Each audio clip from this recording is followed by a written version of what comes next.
Hey man, Hey man, how are you doing? not too bad. Sorry to keep you waiting. Somehow No. the email went to the spam folder, so I didn't see it at first. Oh, really? Okay. No, all is well. All good now. Yeah. How are What's you up? doing, man? I'm okay. I'm in Sicily. In So, Sicily. yeah, All right. yeah. Well, I'm still in my living room, as you can see. But the But the light weather looks is, good. How's the weather? it's actually pretty good. Yeah. Been not super warm the last couple of days, but yeah, it's looking up. What's the plans? Um, well, I think when we're done, I'm probably going to go to the practice room. Okay. What? The gym?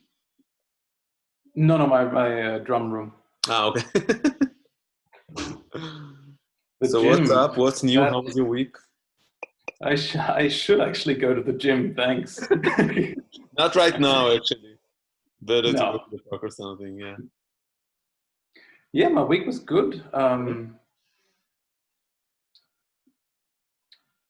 I had some ideas and actually finished one complete arrangement, and went through another couple of things. And then, so 2 days ago, I tried one thing in the practice room, just practicing it to a click.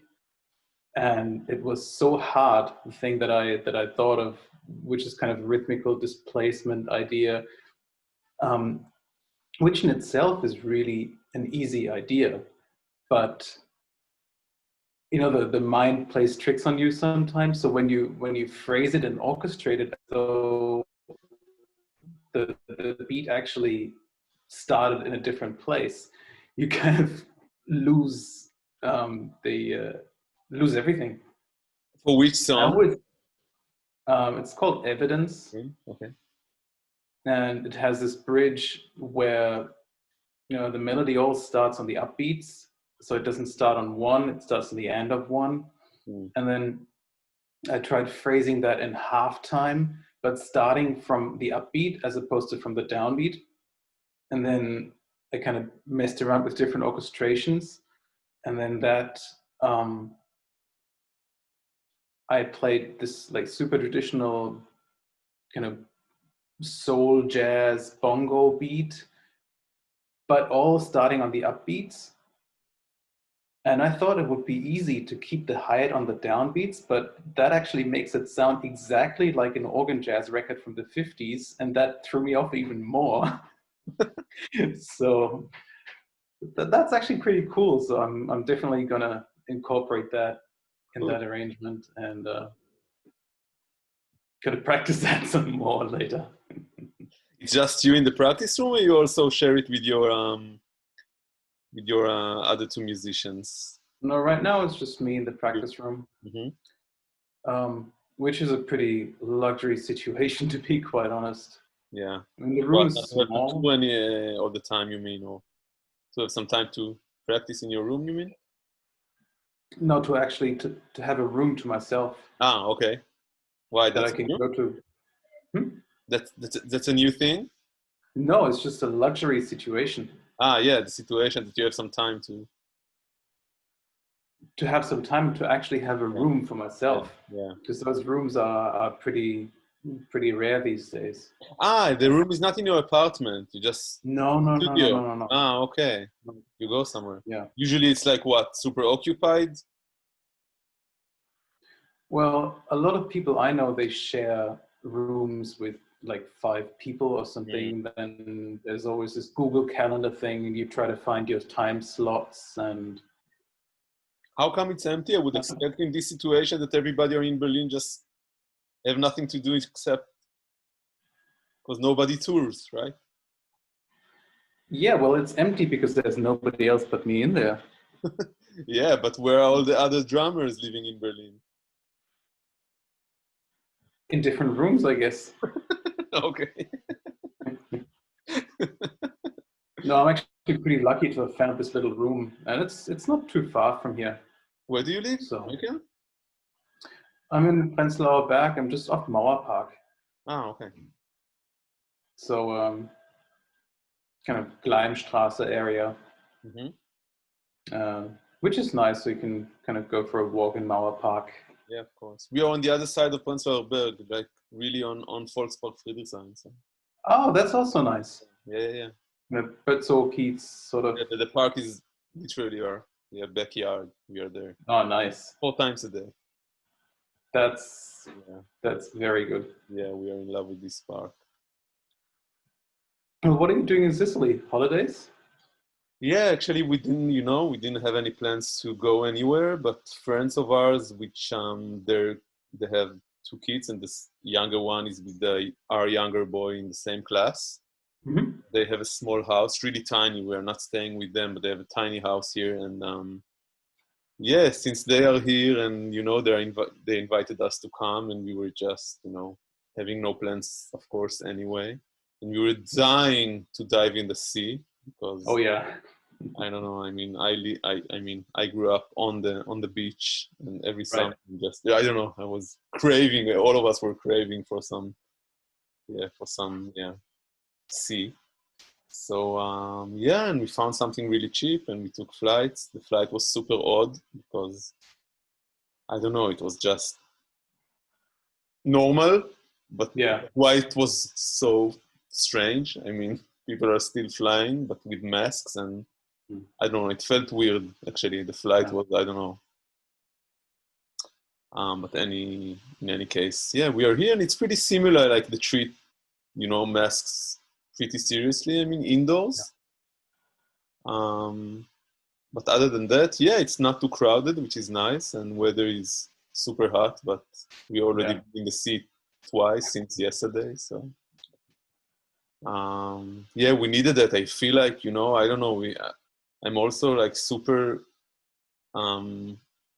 into what's all that happening in Israel right now, which is bad. And I felt like in the last few weeks I was in a panic attack. Oh wow! Like I can't breathe anymore. Like tuning to the news, literally 24 hours, and I just needed some to take a deep breath, and I felt like now it's maybe happening. You went back to a complete lockdown, right? No, actually, no. They're not in a complete lockdown, but the numbers are increasing. For the last 2 weeks, they are increasing. The numbers increasing rapidly, and so they're putting like more and more forbidding more and more activities every day. And also the political situation is super. I mean, they're not really supporting anyone. So, the economy is just crashing and people are just demonstrating. It's a very problematic situation. I really feel like, I should be there, being in the streets with everybody else. But, the quarantine is like, if I go, I would stay for 2 weeks in quarantine. And then, everything is super. Everything has that, I don't know, it's like boiling point. So. But I really, it's weird also to be here and I leave the situation there. I feel, So, I don't know. Right now we are in Sicily, just, eating ricotta and fresh tomatoes and reading the news. Right. Where are you from originally? From Germany? Yeah, I'm from Darmstadt. Which is where? It's about half an hour south of Frankfurt am Main. Oh, okay. It's actually a pretty famous music city. Mm-hmm. There was, or still is going on actually, a very famous course for contemporary classical music, which takes place every year around Easter. And some of the most famous contemporary composers of the 20th century, they all came and taught classes, Really? or actually went to just exchange with fellow composers like Schoenberg, Luigi Nono, Alban Berg, Webern, like all those people. They went to those classes, and actually, even as I just found out, I didn't know Ennio Morricone. Really? Yeah, he was really into contemporary classical music, and then decided or found out that film soundtracks are a better way. I think a lot of film composers at their core, I don't know, being were actually wanted to be like classical composers. No, I mean, Probably, yeah, yeah, probably, yeah. I mean, in the end, they are classical yeah, composers, exactly. So many of them. yeah, But yeah, yeah, and it also Darmstadt also hosts Europe's largest collection and largest um, public collection of jazz material. really. And that was just down the road from the school that I went to. What do you mean, So records and CDs, stuff like that? records, CDs, books. I think they have every single issue of Downbeat ever printed. Wow. And How did it came to be? Like, what's the history of the place? there's a very famous German writer and journalist and jazz lover called Joachim Ernst Behrendt. Um, and he was obsessed with collecting jazz material. So when he died, basically all of his collection went to this place that I think had already existed for a couple of years before that. And they now have, Now it's public. it's public, yeah. Cool. So what I used to do is just, when I got into jazz as like in my mid-teens, school big band, thank you for that. And now I'm hooked, no way back. And where did you study? Did you study there? No, I studied here in Berlin. I moved to Berlin in 2005 to study here at the JIB, and been here ever since. Okay. So you didn't study in the States or anything like that, like a lot of No, musicians. no. I did go to New York quite a bit between 2005 and 2010. Just fly over, meet friends, and play some sessions and study with people. Mm-hmm. There was still some like great musicians, like old musicians were still alive 15 years ago, 20 years ago. I think when I first went to New York, I actually saw Elvin Jones play live, which was pretty amazing. And then he died in, I think, 2004 or something. Was it 2000? I don't remember when exactly he died, but so that was pretty cool. Mm-hmm. And but yeah, now I'm stuck here stuck here in Berlin. So far, I'm still liking it very much. And that's the worst place to be stuck in. Exactly. I predict a little bit that the jazz scene will maybe shift a little bit to Berlin. It's already happening, no? In the last few years, Yeah. I feel there's a movement. A lot of people are coming here, especially from the US, or people that there was this first movement of people, I think, when Trump was elected, maybe. excuse me. No, well, yeah, you were saying sorry. I was just saying this first movement of people. There was some article in some newspaper that everybody seems to have read that Berlin is the newest, hippest, youngest, greatest place on earth. And then everybody just started coming here. Yeah, New York Times probably, yeah. Maybe, yeah. Yeah. And it's, as we say in German, everybody wanted a piece of a cake that was already eaten. Yeah. Definitely. No, I in the last few weeks, I tell a lot of my friends, I predict a big wave is coming to Berlin, like another wave. It won't be the first one, but I don't know. So many Israelis now approaching us, writing, calling, saying, like asking, and I'm sure in the States, all the political situation is just a mess. Everybody that would, I don't know, a lot of people, and anyway. That is very true. Yeah, my brother is a jazz musician. He's a saxophone player. Living in New York for the last 4 years. He was invited by Omer Avital. He was in his for the last 4 or 5 years. He's 24 right now, I think. 24, something like that. And right now, everybody escaped from New York. Like before the shutdown, they went to Israel, and I don't know. I don't see them go back right now. I mean, the next few years, and in Israel, it's also not exactly a piece of heaven. So I don't know. I think Berlin would be I don't know, will be a good base for a lot of them. Yeah. Let's see. Yeah. I have a friend who's also, I actually have a lot of Israeli musician friends. Yeah. And one of them just moved to Berlin from New York, and he just can't see himself go back anytime soon.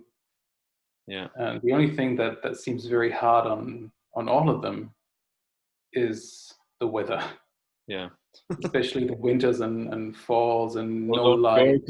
New York does have a strong winter, but yeah, here it's, I don't know, it's longer and it's just dark. yeah, the grayness is a thing. You know what we say? The 3 seasons of Berlin: July, August, and winter. Yeah. And even July and August can be. I mean, right now it's been... I love it. I actually love it because I'm used to this hot, like 8 months of just boiling. Right. And, just yeah.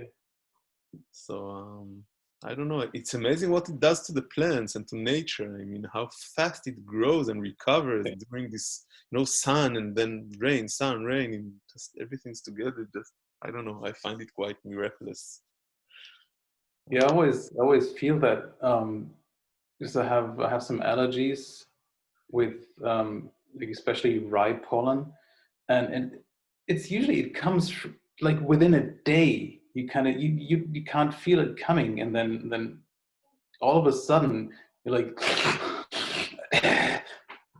for 4 weeks straight, and then it's gone just like it came. And I don't know how that even happens, and it's just like usually the AC flu, which is the worst thing. You're just in 40 degrees, and then you go into the car, and then it's like chilling 16 degrees. You just freeze yourself. Oh yeah.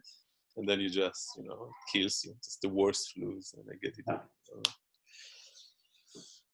Anyway, man, it will be great to have some, I don't know, recordings or videos if you practice and can send something, in order, I don't know, to have, to have a taste. I'll put something up. I actually remember that we talked about it 2 days ago when I was in the practice room. And yeah, I'll send you something. Great. I'll send you an email. I'll put some on. I can retransfer you something or something. Yeah, right? exactly. Yeah, and I will do it. I will forward it to Daniela. She's uploading all the materials. I can send it to Daniela directly too. Okay. Whatever's better for you. Send it to both of us.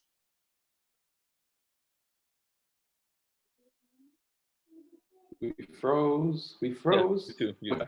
Are we back? Okay, man. Thank you for the talk. Hey, thank you, man. Have a great Enjoy Sicily. Thank you. Enjoy Berlin. Don't eat too many tomatoes. I already have. Too late. All right, man. Have a great one. You too. Bye. See you. Cheers. Bye.